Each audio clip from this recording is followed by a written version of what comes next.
Leute, es sind doch eure Autos. Ihr fahrt doch damit. Wir sind doch nie am Steuer und fahren damit und nutzen das jeden Tag. Ja, klar kann mal was kaputt gehen, keine Frage. Wenn du eine Gebrauchtwagengarantie hast, ist es super. Hast du keine, musst du halt zum Händler. Und der Händler guckt sich das natürlich an und bewertet natürlich und sagt, naja, aber...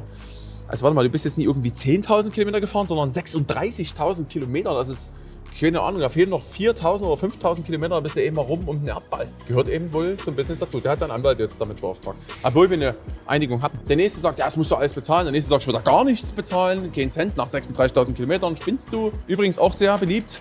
Haben wir jetzt aber auch einen Rechtsstreit, das könnte auch noch mal richtig interessant werden. Erinnert euch noch an die Gutste, wo wir schon mal berichtet haben, dass die Bremse beim Rückwärtsfahren, wenn es kalt ist, quietscht. Wo ich das noch? Beim ID.7. Der fing jetzt ins Ohr an, so komisch, so.